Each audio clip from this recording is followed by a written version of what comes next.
Yo, another video for SFA. So currently account is 50 days in, and once again, same as the other video, still making all of those videos in the same day pretty much. But we have all of the Rift dungeons in a triple S manner already, and we have R5 on 42 seconds. And these are the teams that I'm using. What you can see a lot is Drunken Masters. Theomars is pretty interesting in pretty much most of them, I would say. But just looking at how I beat them all on a triple S. Is it consistent for triple S or not? That's kind of different between the dungeons. But this one, I would say this is probably, unless you have Igar, the the Dark Vampire Lord. I will put the Dark Vampire Lord in this position. But this team in general is pretty solid. If you don't happen to have a Theomars yet, you could put something else with the crit lead in there. If you happen to have the Hua, the Fire Rakshasa, that's a good replacement. If you don't have neither of those, you could also check for something that has like an AoE skill on water as well. Because this one, it is pretty good for AoEing the water waves, but it's not always the most solid one out there. So yeah, let's just look at one run for each of these dungeons and then we just go into the next. Is this one always triple S? No, not entirely. And that's mainly because I don't always properly clear those minions. And clearing the minions is pretty much the most important thing in this whole, well, pretty much everything. So therefore, it's also pretty nice to have like the two units that have team-ups in there. For the team-ups, you do end up with quite a lot more damage. I would say that instead of the Drunken Master, you could also place in the, Ikaru. That means that you have another chance for teaming up. However, if there is a team-up with the Ikaru, then the team-up isn't that great. Also, we do have a lot of armor breaks with this, and I noticed for all of these dungeons, getting triple S is pretty much all about just being able to clear the final stage. Because the moment you have 2.5 mil, even 2.4 mil here, you already are good in the spot to, if you get that one extra mil at the end, plus you do a good amount of extra chunk of damage over here, you get very far. So we have Lapis on the set that is used for, well, the set that you get for free, the Revenge set with Vampire, and that's the best thing if you keep her frontline. All of these other units can't really be frontline, so for that reason I have the Lapis in frontline. But since she is vampiring, she can kind of survive that. And if she does the right timing of the right skills, that is definitely the nicest way. And we have to ignore defense on the skill 1 of that Drunken Master, which is pretty good damage as well. That's actually a lot of good damage. Reason I don't go for the Water Drunken Master in here, which would make sense against fire, is, well, very simply the reason that I think that the attack buff that he provides is stronger. You could also replace units if you happen to have the Shaina and, or not necessarily Shaina, I would say the Talia and the Sabrina, because the elemental damage, I'm not sure if it's still there. I'm pretty sure it probably still is. But water units do tend to do a lot more damage on this. Do they still have that? Does it say that somewhere that water? Yeah, it actually has. It has increased damage from water units by a lot. So if you happen to have more water units, it definitely does help out. So probably if I would take out those two and I would go for this one, and let's say my Shaina in here, that this would work out pretty strong as well. So let's actually give that a run with a bunch more water units. I will definitely do a lot more damage, but the big question is, am I still going to kill that final boss? Because that extra damage on water does tend to do a lot. If this was a Talia instead of a Shaina, would be once again a lot better. But let's see how much damage this does. So in this case, we don't really have too many great team-ups for the Lapis to kill the waves. But I think it still should be kind of fine. But let's see if this actually does do a lot more damage. That also means for all of the Rift Beasts, do you need like very specific units? Yeah, as you can see that Xiongfei, like I don't have a branding in this team right now. There is a water brander that's Argon, but that's probably not used over here for now. But as you can see, like how much more damage this is doing, it's just insane. But do you really care about doing more damage? No, you don't. You care about just clearing it at triple S, and that's pretty much the only thing you clear or care about. So just doing as much damage as possible, you don't really care. As long as you clear it, it is fine. That's literally the only thing you would have to care about. And these units right now, I think they do pretty good damage to this whole thing. I guess this will totally work as well. But is this safer than the other one? I don't think so, because if Lapis uses an S2 in this position, for example, so let's see if Lapis actually goes for an S2 over here, still goes for the S3, but the S2 wouldn't clear all of the minions. And not clearing all of the minions means that that hit that the boss does adds up quite a bunch more, and therefore with team-ups will always clear waves. And I would say that therefore the other team like this, of course, is way higher in points, but the other team would be more interesting for that. So let's look at the runes real quick. Runes are somewhat straightforward, I would say. Like we have this one, as mentioned, on the vampire set. I happen to have one vampire rune that I got from I don't even know where. We have some tanky runes on this one. And then this is just pretty much straight up damage. Like it doesn't really matter all too much like how much damage there is on it. I could lower the crit rate because these units are water, so you have the elemental advantage, that kind of stuff. But yeah, that's just pretty much the thing in there. But I would say that I would probably still be running this team. I could maybe replace this guy for one of the other units then, like keeping the Shungfei in or something like that. But that is it for fire. Looking at wind, the main mechanic is that he slows you at some point, and during that slow, you actually want to get a speed buff. Or not slow you, it lowers your HP, and the faster you are on speed, the more HP you get back from destroyed HP. That's the right way. So in this case, the Wind Drunken Master is very strong for that, just the damage set. Naomi is of course very strong for that. Is not as strong against the non-groggy state because she will probably not be critting because there's no harmful effects. But it's just a unit that's ruined up by most people and therefore is probably pretty strong. In this case, we have the option to go for Crow, which is pretty nice because of the team up. But I could also decide to go in Argon here because then you have that extra damage on the right element. Plus, this thing provides a branding as well. But I would say that Crow in general may be a little bit stronger. Plus, it has the armor break on the skill 1 as well. So, kind of have to check like left or right what is for you the strongest option. This thing does go for stunners at some point with one of those skills. Having a Argon in there makes it that you're less likely to get stunned because it's the wrong element for the boss. So I think the Argon setup for me would probably be the strongest setup for what I can do in this boss right now. And let's just see how that goes. This one, yeah, it's pretty straightforward. Like the Freezing Roar, it destroys your HP, and that's where you would like to have like the speed buff that the math can provide. But as you can see, Drunken Master does do a lot of damage, does provide a little bit of healing as well, and that's where we also provide the shield. We also have the anti-crit, or is it defense buff? No, it's anti-crit. So the anti-crit from the Drunken Master makes him very nice. Like Drunken Master is absolutely a very strong unit in this. The only issue right now is the only armor breaker I have is Theomars. And with that, Theomars might decide not to go for skill 2, or he already used his skill 2 a little bit earlier. So for that reason, I would say probably having the, the Crow in makes it more likely that you will always hit like the 2.4 mil. And then from the 2.4 mil, you just have to clear the boss and it becomes pretty easy that way. Also, I would say the team up is a lot strong. Like team up, the S2 of the Crow is a lot stronger than the Argon S2. But from here, it's just all about trying to kill a boss as efficiently as possible. I would say that this Drunken Master might even be good for like frontline as well. But as you can see, the Drunken Master skill 1 does way more than that the Sarian is doing, for example. And the Naomi is not really that great of a damage dealer in this case. So we do have the freezes over here. Argon cares less about the freezes because he's the right element. But being frozen there is a little bit annoying. It does happen sometimes for me that during this time that my units are that low on HP that they actually do tend to die. The anti-crit from this unit definitely does help out. But if there's one alive, it's kind of fine because the other skills don't really do too much. Only the actual final skill that he does can be somewhat dangerous, but I would say that the water one is not really a problem. Like the math and the Drunken Master are very good that you would have to aim for. That could be very strong. You have a bunch of more wind units that you could build, like a Yen, like something like that. There's a bunch of units out there that could be pretty nice. Moving on to the wind one. Wind one is relatively easy. I would say you just need a bunch of healers in there. So we have Colleen and Fran frontline.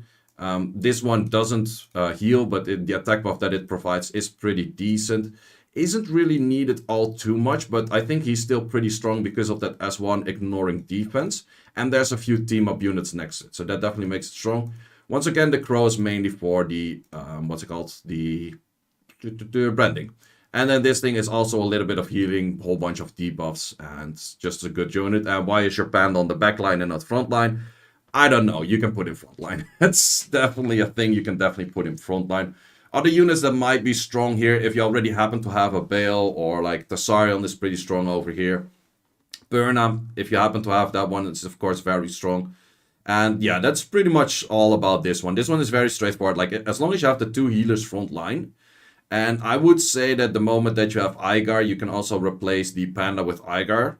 And yeah, you have way too much attack buff, but that's not too bad as well. And this thing can actually hit quite a bunch of punches as well, the Drunken Master. It just makes things pretty easy. And this dungeon, I would say, is one of the easier ones. And as we can see right here, I'm not doing all too much. Ooh, I might actually be under the damage right now. Yeah, that definitely does look like something under the damage. So I would maybe have to replace the Crow with something that actually does more damage on this thing as well. So surviving this makes it a little bit easy, but I don't, because you have the multiple supports in there. Actually, I have 3 full supports in here pretty much. It makes it that you do a little bit, or you're slightly less focused on doing as much damage, which makes that a little bit more tricky. And over here, we actually see my units die, which you normally don't want to see, and that's probably because I have the Panda in the backline. So yeah, this one, it is easy as long as they heal at the right time. That is the main thing on this one. But as you can see, we do enough damage. Even with 2.2 mil, it was still enough that it would have like straight up cleared that whole thing. But yeah, the main issue you have, like, is this 100% like the triple S?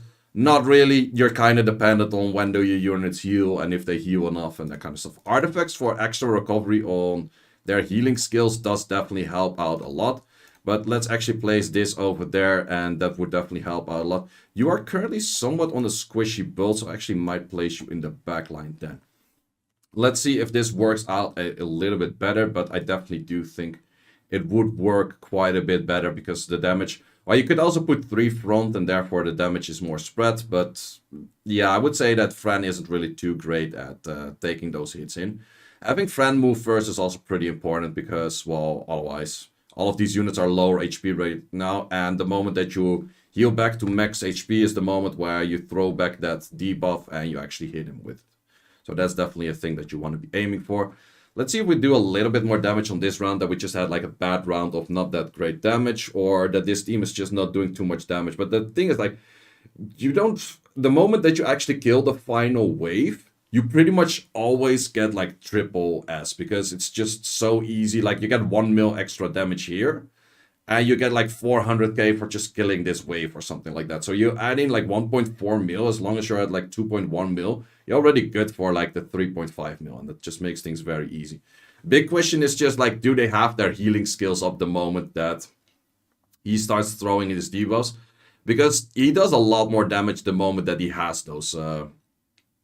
debuff up, and that just makes it a lot harder. And in this case, you see that this run is going a lot easier than the previous run because, well, the heals were at the right timing, and then this thing is just all pretty easy. And we also get like an easy, like, what, 3.8 miller on this one. Simple as that. Going on to the next one. Next one is a light. So in light, the main unit that's very important is the Crow. That's probably also the only dark damage dealer that you will have for most of the cases. And then I actually put in this unit for some healing. Well, this one used to be ruined also that it could survive frontline, which is currently not the case. That is a unit to put maybe there in front. I could place this one in front. Would that be strong enough? No, it doesn't really help all too much. Would this one be decent for front?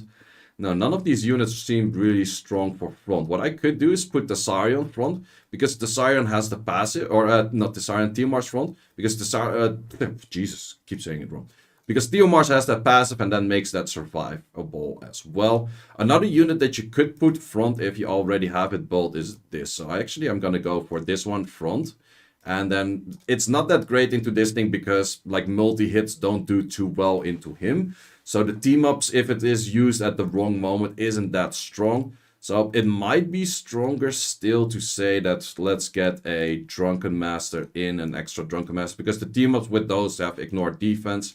I think this would probably be the stronger setup to run this one on light. So let's see how this works. Light one is not that difficult. I would say dark one is in most cases most difficult, but let's see. So he praises that shield, and that shield is, you just have to remove it by doing hard hits. But the moment that you have multi-hits, it becomes less.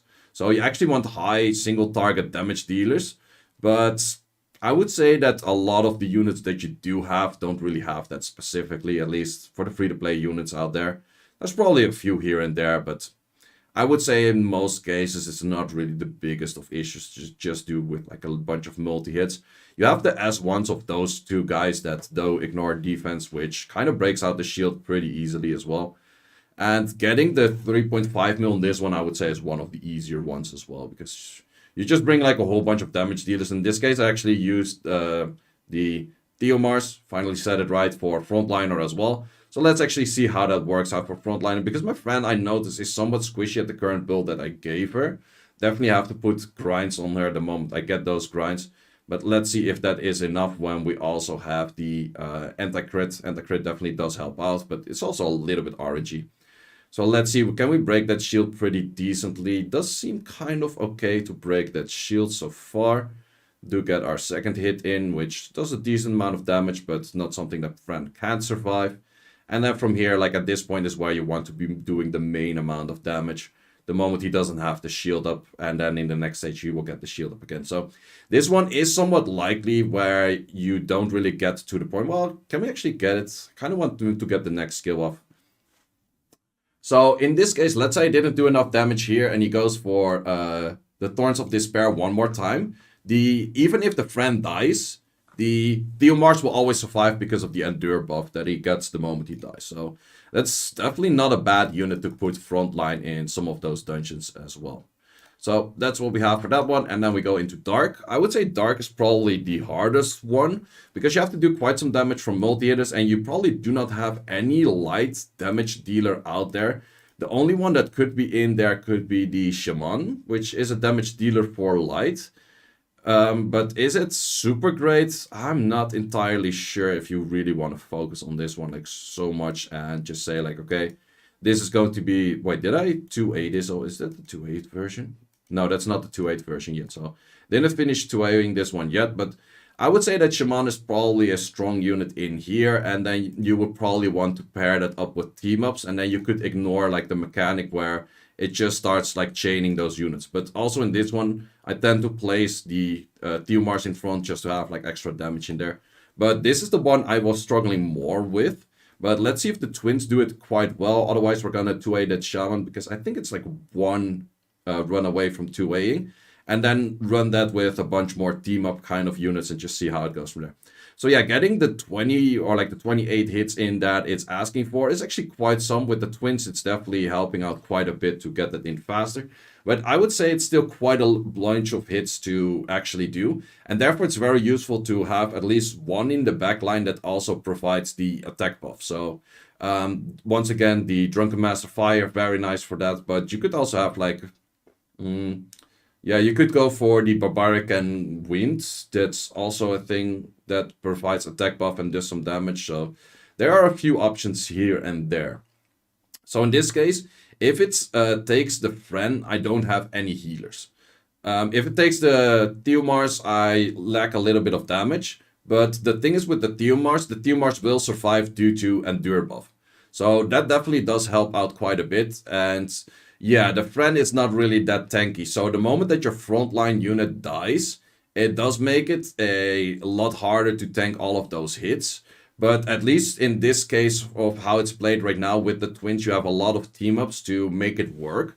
And therefore we still clear it. So he doesn't do too much damage on that skill as well. So I think this would be probably the best setup.